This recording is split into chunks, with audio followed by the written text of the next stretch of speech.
Hello everyone, आप सभी का फिर से स्वागत है हमारी एमसीक्यू बेस्ड लेक्चर सीरीज की इस अगली वीडियो में। ये हमारा इंडियन पॉलिटी लेक्चर 5 है। तो चलिए शुरू करते हैं आज के इस लेक्चर को। तो आज का हमारा पहला क्वेश्चन है, according to the constitution of India no demand for a grant can be made except on the recommendation of which authority. कि भारत के संविधान के अनुसार किसी अनुदान की मांग किसकी सिफारिश के बिना नहीं की जा सकती है। डिमांड फॉर ग्रांट का मतलब है कि जो गवर्नमेंट है उसका एक फाइनेंशियल में खर्चा होता है। वो खर्चा जो होता है वो बजट के थ्रू जो गवर्नमेंट है वो पार्लियामेंट में इंट्रोड्यूस करती है कि ये हमारा खर्चा है, और वो लोकसभा से मतलब पार्लियामेंट से अप्रूवल मांगती है कि आप इस खर्चे को अप्रूव करो। उसे कहते हैं डिमांड फॉर ग्रांट। तो जो डिमांड फॉर ग्रांट है, ठीक है, ये किसकी रिकमेंडेशन के बिना इंट्रोड्यूस नहीं की जा सकती है पार्लियामेंट में। तो वो है आपका प्रेसिडेंट ऑफ इंडिया। तो क्वेश्चन जो 1 है इसका सही आंसर क्या हुआ? President of India. क्वेश्चन 2 है हमारा, which article of the constitution of India provides for establishment of consolidated fund of India. Bharat के संविधान का कौन सा अनुच्छेद भारत की संचित निधि की स्थापना का प्रावधान करता है? आपके ऑप्शन है, option A article 266, option B article 267, option C article 280 या ऑप्शन डी आर्टिकल 281। तो इसका जो सही आंसर है वो है आपका option A article 266। Consolidated fund of India वो फंड है जिसमें गवर्नमेंट के नाम की जितनी भी लीगली जितनी भी रिसीप्ट्स मतलब जितना भी रेवेन्यू है या जितना भी एक्सपेंडिचर है वो क्रेडिटेड और डेबिटेड होता है। अब ये जो कंसोलिडेटेड फंड ऑफ इंडिया है, इसमें से जो भी अगर कोई भी अमाउंट विड्रॉ करना है गवर्नमेंट को तो उसके लिए पार्लियामेंट की अप्रूवल मैंडेटरी है। तो ये जो कंसोलिडेटेड फंड ऑफ इंडिया है कौन से आर्टिकल के अंडर आता है? वो आता है आर्टिकल 266 के अंडर। अगला क्वेश्चन है हमारा, the salaries and pension of which of the following officials are not charge upon the consolidated fund of India. निम्नलिखित में से किस पदाधिकारी का वेतन और पेंशन भारत की संचित निधि पर भारित नहीं है? तो आपके ऑप्शन है, option A prime minister, option B जजेस of supreme Court, option C president of India या option D controller and auditor general of India. देखिए, जो charge upon consolidated fund of India का मतलब क्या है कि कुछ ऑफिसेस और ऑफिशियल्स की इंडिपेंडेंट मेंटेन करने के लिए और ये इंश्योर करने के लिए कि वो बिना किसी पॉलिटिकल प्रेशर के काम कर सके, उनकी जो सैलरीज और पेंशन जो होती है वो charge upon consolidated fund of India होती है। मतलब वो नॉन वोटेबल होती है पार्लियामेंट में। और ये जो सैलरीज और पेंशन है ये इनके टर्म ऑफ ऑफिस के दौरान कम नहीं की जा सकती है। ये इसलिए किया जाता है ताकि वो किसी बिना एक्सटर्नल प्रेशर के काम कर सके, और वो जो उनको मैंडेट दिया गया है कॉन्स्टिट्यूशन ऑफ इंडिया के अंडर वो उसे फुलफिल कर सके प्रॉपरली।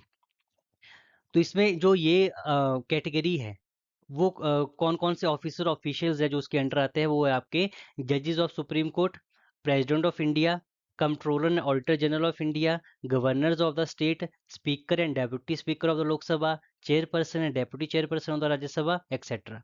बट जो प्राइम मिनिस्टर है और काउंसिल ऑफ मिनिस्टर्स है उनकी जो सैलरीज और पेंशन जो होती है वो इस कैटेगरी के अंडर नहीं आती है। जो इनकी सैलरीज और पेंशन होती है वो पार्लियामेंट ऑफ इंडिया डिसाइड करता है टाइम टू टाइम, और ये वोटेबल होती है पार्लियामेंट में। तो इसका जो सही आंसर है क्वेश्चन 3 का, that is option A prime minister. तो चलिए अगले क्वेश्चन की तरफ। क्वेश्चन नंबर 4 है हमारा, विच of the following states has the largest number of Lok Sabha seats. निम्नलिखित में से किस राज्य के पास लोकसभा में सबसे अधिक सीटें हैं? आपके ऑप्शन है, option A West Bengal, option B Uttar Pradesh, option C Bihar या ऑप्शन डी महाराष्ट्र। तो आपका जो सही आंसर है वो है आपका ऑप्शन बी उत्तर प्रदेश।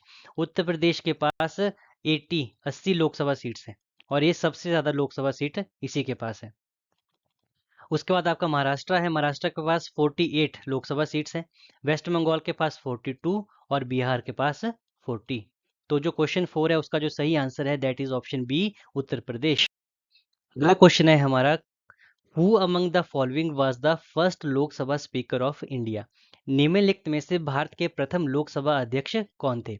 आपके ऑप्शन है, option A Ganesh Vasudev Mavalankar, Anant Sayanam Ayyangar, option C Baliram Bhagat या आपका option D K S Hegde. इसका जो सही आंसर है वो है ऑप्शन ए गणेश वासुदेव मावलंकर या जीवी मावलंकर।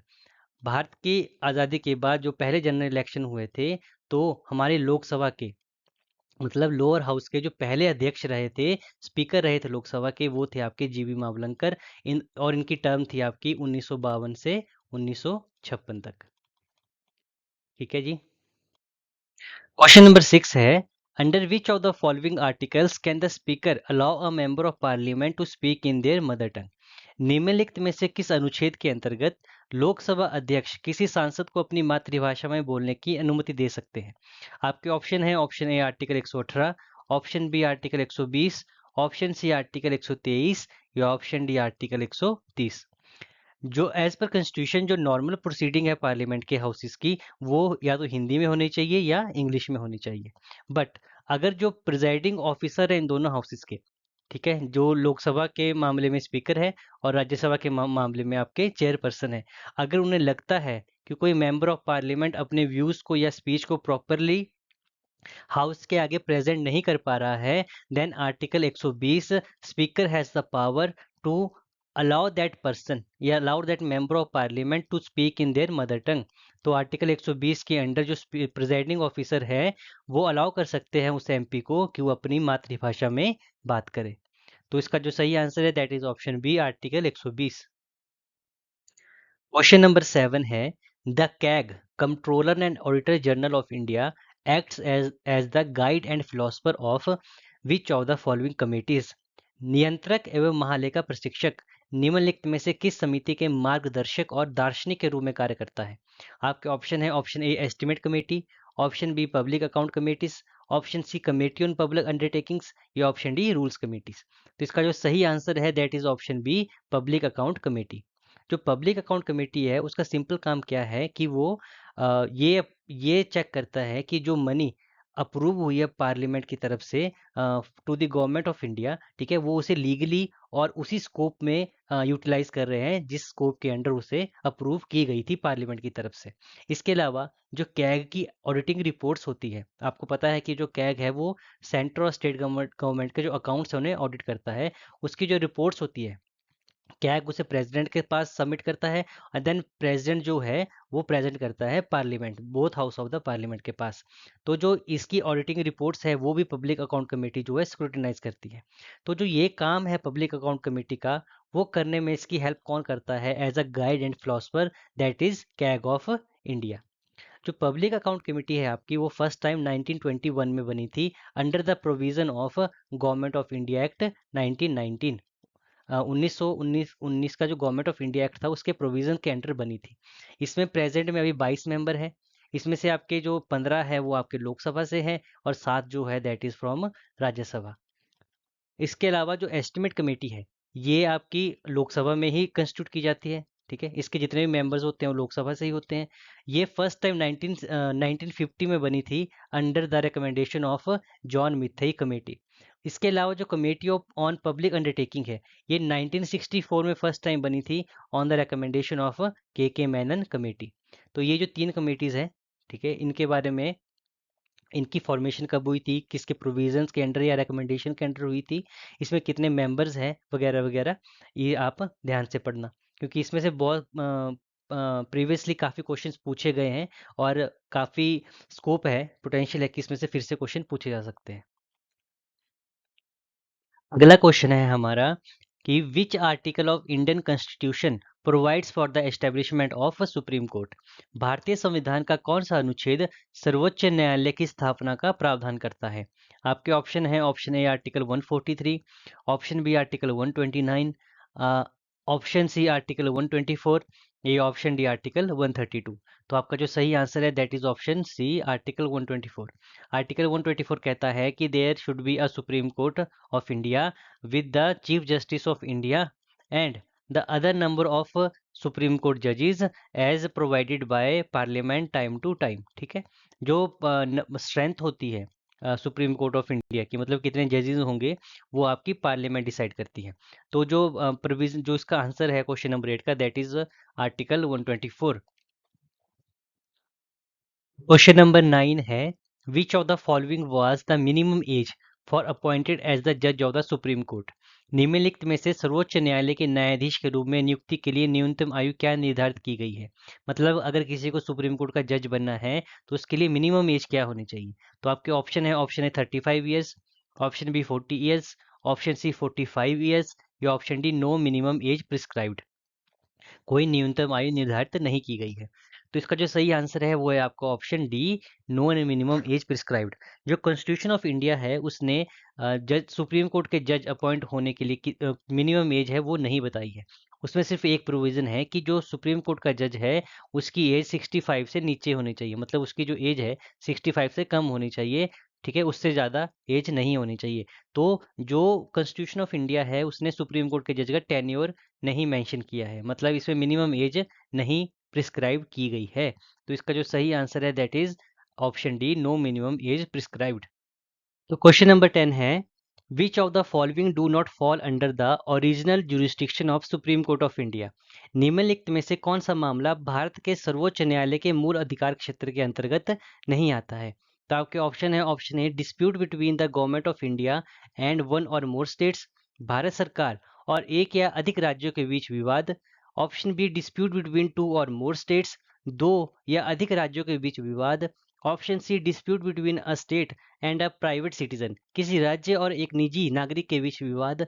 या option D dispute between the centre and multiple states, केंद्र और कई राज्यों के बीच विवाद। आर्टिकल 131 के अंडर, आर्टिकल 131 के अंडर सुप्रीम कोर्ट की ओरिजिनल जुरिस्डिक्शन मेंशन की गई है। ओरिजिनल का मतलब होता है कि जो डिस्प्यूटेड पार्टीज हैं, कंसर्न पार्टीज हैं, वो सुप्रीम कोर्ट को डायरेक्टली अप्रोच कर सकती है।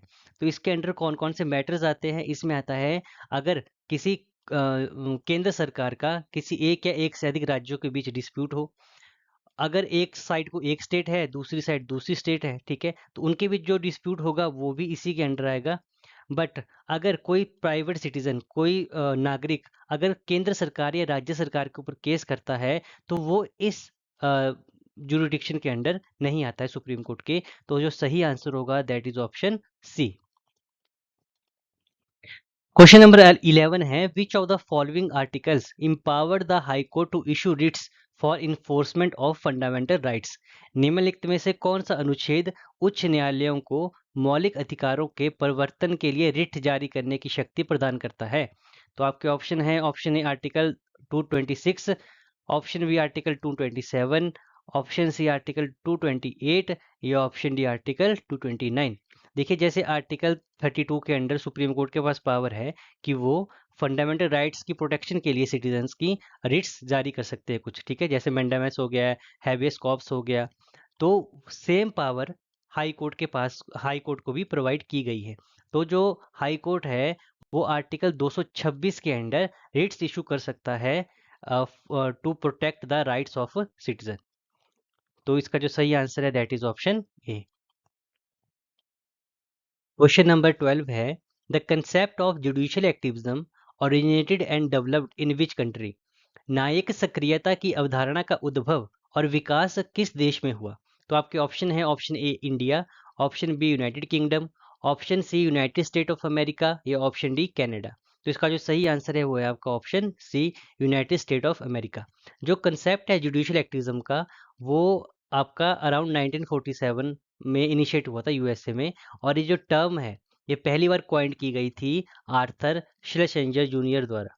ये एक अमेरिकन हिस्टोरियन और एजुकेटर थे। तो जो क्वेश्चन 12 है इसका सही आंसर है ऑप्शन सी।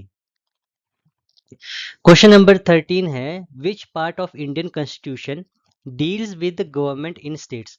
भारतीय संविधान का कौन सा भाग राज्यों की सरकार से संबंधित है। तो आपके ऑप्शन है, option A part 4, option C part 5, option C part 6 या ऑप्शन डी पार्ट 7। तो इसका जो सही आंसर है वो है आपका ऑप्शन सी, पार्ट 6। जो इंडियन कॉन्स्टिट्यूशन है उसके पार्ट 6 में जो गवर्नमेंट स्ट्रक्चर है उनकी पावर क्या होगी, ठीक है, फॉर्मेशन क्या होगा स्टेट गवर्नमेंट्स का, वो आपका पार्ट 6 में मेंशन है। क्वेश्चन नंबर 14 है, which constitutional amendment act facilitated the appointment of same person as governor for two और मोर स्टेट्स। किस संवैधानिक संशोधन अधिनियम ने एक ही व्यक्ति को दो या दो से अधिक राज्यों का राज्यपाल नियुक्त करने की व्यवस्था को संभव बनाया था। तो आपके ऑप्शन है, option A 42nd, option B 7th, option C 44th या ऑप्शन डी 61st।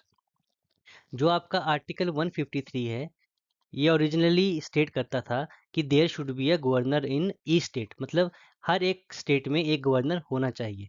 बट जो आपका 7th कॉन्स्टिट्यूशन अमेंडमेंट एक्ट था, इसने एक एडिशनल प्रोविजन ऐड कर दिया था, जिसमें ये कहा गया कि आप सेम पर्सन को एक या एक से अधिक स्टेट्स का गवर्नर भी अपॉइंट कर सकते हैं। तो इसका जो सही आंसर है दैट इज ऑप्शन बी। अगला क्वेश्चन है हमारा, which article of Indian constitution deals with the governor power to reserve a bill for president's consideration. भारतीय संविधान का कौन सा अनुच्छेद राज्यपाल को किसी विधेयक को राष्ट्रपति के विचार हेतु सुरक्षित रखने की शक्ति देता है? तो आपके ऑप्शन है, option A article 161, option B article 200, option C article 213 या ऑप्शन डी आर्टिकल 254। तो इसका जो सही आंसर है वो है आपका ऑप्शन बी आर्टिकल 200। आर्टिकल जो 200 है ये गवर्नर की पावर को डिफाइन करता है regarding the assent to the bills. अगर स्टेट लेजिस्लेचर कोई बिल पास करता है तो गवर्नर के पास क्या क्या ऑप्शन होते हैं कि या तो विड होल्ड कर दे, कि मना कर दे बिल को, या सस्पेंसिव वीटो लगा दे कि वो रिकंसिडरेशन के लिए वापस भेज दे लेजिस्लेचर को। थर्ड होता है कि पॉकेट वीटो, कोई आपका एक्शन ही ना ले उसके ऊपर। फोर्थ क्या ऑप्शन होता है कि जो गवर्नर है वो किसी स्पेसिफिक बिल को प्रेसिडेंट की कंसिडरेशन के लिए रिजर्व रख सकता है। तो ये जो पावर है ये इनकी आर्टिकल 200 के अंडर मेंशन्ड है। तो इसका जो सही आंसर है that is option B. Question number 16 है, which of the following powers is not available to the governor regarding a death sentence. निम्नलिखित में से मृत्यु दंड के संबंध में राज्यपाल के पास कौन सी शक्ति उपलब्ध नहीं होती है? आपके ऑप्शन है, option A pardon, option B commutation, option C remit या ऑप्शन डी सस्पेंड। क्षमा कर देना, दंड परिवर्तन कर देना, अवधि घटा देना या निलंबन कर देना। तो जो आर्टिकल 161 है ये डील करता है गवर्नर की पार्डनिंग पावर से, रिगार्डिंग कि अगर किसी ने कोई ऑफेंस किया है स्टेट लॉ से और उसे कन्विक्ट कर दिया गया है। जो डेथ सेंटेंस है, अगर किसी को मृत्यु दंड दिया गया है तो उसको जो पार्डन करने की पावर होती है ये गवर्नर के पास नहीं होती है। पार्डनिंग पावर डेथ सेंटेंस से रिलेटेड जो होती है वो सिर्फ प्रेसिडेंट के पास होती है अंडर आर्टिकल 72। बट जो गवर्नर है वो डेथ सेंटेंस को कम्यूट भी कर सकता है, रिमिट भी कर सकता है और सस्पेंड भी कर सकता है। कम्यूटेशन का मतलब क्या होता है कि जो हायर लेवल ऑफ पनिशमेंट होती है उसे लोअर लेवल से सब्स्टिट्यूट कर देना, कि मान लो अगर किसी को फांसी की सज़ा दी गई है तो उसे उम्र कैद दे देना। ठीक है। रिमिट का मतलब होता है कि जो सेंटेंस पीरियड होता है, कि मान लो किसी को 10 साल की सज़ा दी उसे 7 साल की कर देना, बट उसका करेक्टर जो है वो चेंज नहीं होता है। सस्पेंड का मतलब क्या होता है कि मान लो किसी को डेथ सेंटेंस दे दिया, कन्विक्ट कर दिया, उसे डेथ सेंटेंस उसे प्रोवाइड कर दिया, तो जो उसकी एग्जीक्यूशन है उसके ऊपर स्टे लगा देना, कि अभी के लिए इसे फांसी नहीं दी जाएगी, कुछ टाइम के बाद दी जाएगी। तो एक हिसाब से स्टे लगा देना उसे कहते हैं सस्पेंड कर देना।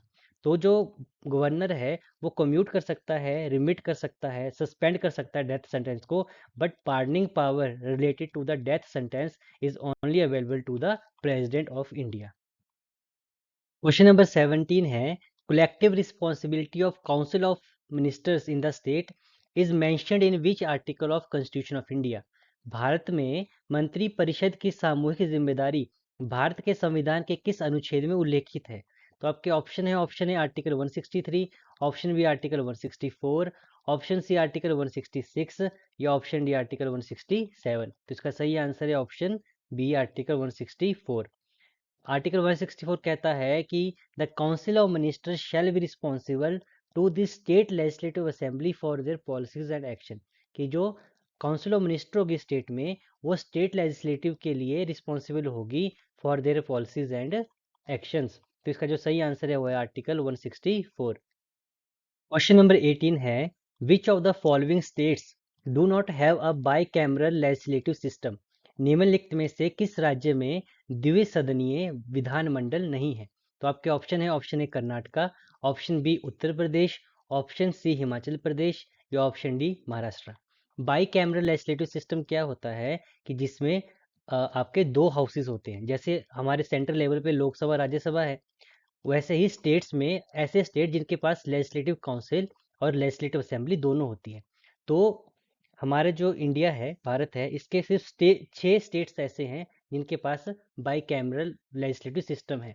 इसमें से आपका एक कर्नाटका है, महाराष्ट्र, उत्तर प्रदेश, बिहार, आंध्र प्रदेश और तेलंगाना। जो हिमाचल प्रदेश है इसके पास सिर्फ यूनिकैमरल लेजिस्लेचर ही है, बाई कैमरल नहीं है। तो जो इसका जो सही आंसर है that is option C. Question number 19 है, what fraction of total members of legislative council is nominated by governor. विधान परिषद के कुल सदस्यों का कितना भाग राज्यपाल द्वारा मनोनीत किया जाता है। आपके ऑप्शन है 1/3, ऑप्शन बी 1/4, ऑप्शन सी 1/6 या ऑप्शन बी 1/12। जैसे मैंने आपको बताया पिछले क्वेश्चन में कि हमारे 6 स्टेट्स ऐसे हैं जिनमें 2 हाउसेज हैं, एक आपका लेजिस्लेटिव असेंबली और एक आपका लेजिस्लेटिव काउंसिल। जो लेजिस्लेटिव असेंबली है इसके जो मेंबर्स हैं, ठीक है, उनको लोग डायरेक्टली इलेक्ट करते हैं वोटिंग के थ्रू। बट जो लेजिस्लेटिव काउंसिल है इसके जितने भी मेंबर होते हैं या तो नॉमिनेटेड होते हैं या इनडायरेक्टली इलेक्ट किए जाते हैं। तो इसमें से जो 5/6 मेंबर होते हैं total strength of legislative council, वो इनडायरेक्टली इलेक्ट किए जाते हैं, और जो 1/6 मेंबर होते हैं उन्हें गवर्नर नॉमिनेट करता है। तो जो क्वेश्चन 19 है इसका जो सही आंसर है दैट इज ऑप्शन सी, 1/6। तो हमारा आज का ये आखिरी क्वेश्चन है कि what is the minimum age required to become the chief minister of a state. किसी राज्य के मुख्यमंत्री बनने के लिए न्यूनतम आयु कितनी होनी चाहिए। तो आपके ऑप्शन है 21 years, option B 23 years, option C 25 years या ऑप्शन डी 30 ईयर्स। देखिए, अगर किसी पर्सन को किसी स्टेट में as a chief minister appoint होने के लिए एलिजिबल होना है, तो उसकी जो मिनिमम एज है वो उतनी ही होनी चाहिए जो एक स्टेट लेजिस्लेटिव असेंबली में अपॉइंट होने के लिए, इलेक्ट होने के लिए ज़रूरी है। तो एक अगर किसी पर्सन को किसी स्टेट लेजिस्लेटिव असेंबली में इलेक्ट होने के लिए क्वालिफाई होना है तो उसकी जो मिनिमम एज है वो है आपकी 25 साल। इसका जो सही आंसर है दैट इज ऑप्शन सी। तो इसी के साथ हमारी आज की ये वीडियो ख़त्म हुई। मैं आशा करता हूँ आपको ये वीडियो पसंद आई होगी। अगर आपको पसंद आई है तो इस वीडियो को लाइक कीजिए, इसे शेयर कीजिए और हमारे चैनल को सब्सक्राइब कीजिए। अगर आपको कोई भी डाउट है, क्वेरीज है या हमारे लिए कोई सजेशन है तो प्लीज़ कमेंट बॉक्स में ज़रूर लिख के बताएं। तो मिलते हैं अगली वीडियो में, तब तक के लिए आज्ञा दीजिए। All the very best. जय हिंद, जय भारत।